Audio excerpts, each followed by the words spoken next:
नमस्कार, मी श्वेता. तुम्ही बघताय टीव्ही 9 मराठी. टीव्ही 9 विशेष मध्ये तुमचं स्वागत. सुरुवातीला बातमी बघूयात. 26/11च्या मुंबई हल्ल्यांबद्दल भाजपचे मंत्री गिरीश महाजन यांनी एक मोठा दावा केलाय. मुंबईवरती दहशतवादी हल्ला पाहून माझं देखील रक्त सळसळत होतं. त्यामुळे हल्ला सुरू असतानाच मी पिस्तूल घेऊन मुंबईमध्ये अतिरेक्यांच्या शोधासाठी निघालो होतो. अतिरेकी कुठे आहेत याचा देखील शोध घेत होतो. मात्र त्याचवेळी एकनाथ खडसेंनी मला टीव्हीमध्ये पाहिलं आणि ते माझ्यावरती ओरडले, असा थरारक किस्सा मंत्री महाजनांनी सांगितलाय. त्या किस्साबद्दल स्वतः महाजन आणि खडसेंनी काय काय म्हटलंय बघूया ते रिपोर्टमधनं.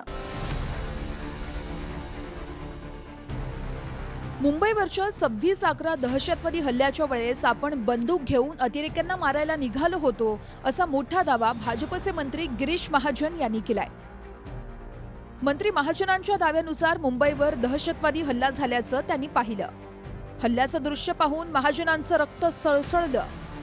त्यांच्याकडची रिव्हॉल्व्हर सोबत घेऊन ते गाडीनं बसले. दहशतवादी कुठे सापडतो हे शोधण्यासाठी ते महाजन मुंबईतही फिरले. त्यावेळेस महाजन मुंबईत फिरत असल्याचं खडसेंनी टीव्हीवर पाहिलं. त्यानंतर तातडीने महाजनांना खडसेंनी फोन केला आणि गिरीश, तू लगेच तुझ्या रूमवर जा, तिकडे फिरू नकोस असं म्हणून आदेश दिले. असा सारा घटनाक्रम गिरीश महाजन यांनी सांगितला. हल्ला होत असताना मी गुपचूप बसणाऱ्यातला नाहीये असं सांगताना हे खोटं असेल तर तुम्ही एकनाथ खडसेंकडून शहानिशा करू शकता असंही महाजनांनी सांगितलं. मात्र खडसेंना याबद्दल विचारलं असता त्या काळात आपण नंदुरबारमध्ये होतो आणि महाजनांना एकही कॉल केला नाही असं खडसेंनी सांगितलं. पण म्हणालात की आतंकवाद्यांना मारण्यासाठी मी स्वतः बंदूक घेऊन निघालो होतो, मात्र काळजीपोटी एकनाथ खडसेंनी मला थांबवलं होतं. हो, बरोबर आहे. त्यांना विचारा. त्यावेळेला ज्यावेळेला 26/11चा हल्ला झाला त्यावेळेला मी रस्त्यावरच होतो, माझ्या गाडीतच होतो. कारण मी इतके लोक मरतायत बघून माझंही रक्त सळसळतच होतं आणि म्हणून मी रस्त्यावरच होतो. आपण म्हणजे खडसे साहेबांचं माझं किती वाद असला तरी खडसे आपल्याला सांगतील की वस्तुस्थिती काय. ते तर खोरे बोलतील की माझ्याबद्दल.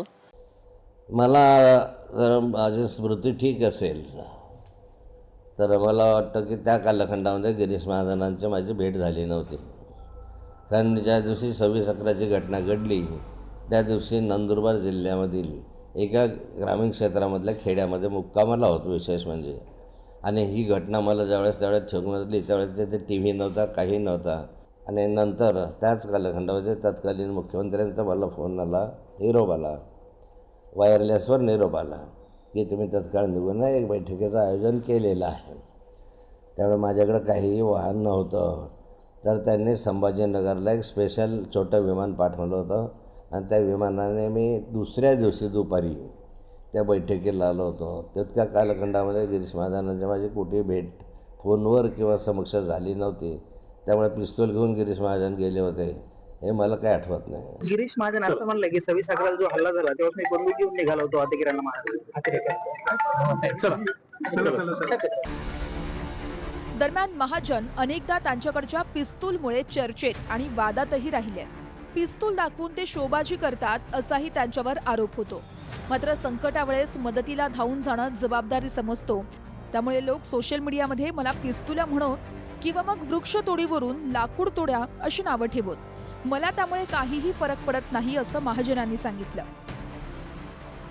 नाशिकमधला बिबट्या पकडताना फॉरेस्टवाले चिलखत घालून जाळी टाकत होते. मात्र आपण चिलखताविना जाळी पकडून उभे राहिलो. नंतर बिबट्या जाळीवरून उडी टाकून पळाल्यानंतर मी देखील लगेच उडी मारली असं महाजन म्हणाले. त्यासोबतच कितीही विषारी साप असो, सर्पमित्र असल्यामुळे लोक साप निघाल्यावर मलाच फोन करतात. आतापर्यंत मी शेकडो साप पकडले असल्याचं महाजनांनी सांगितलंय.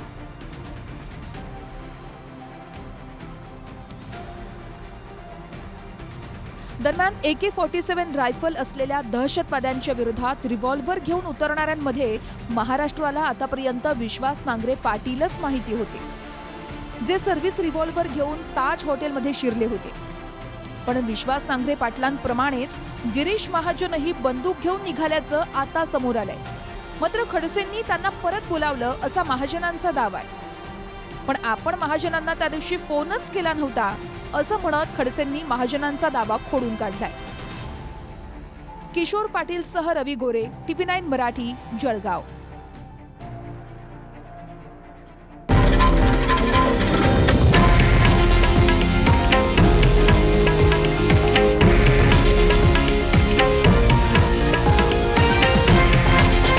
हे आहे देशातील नंबर 1 न्यूज नेटवर्क आणि आपण पाहत आहात TV9 मराठी, एकमेव.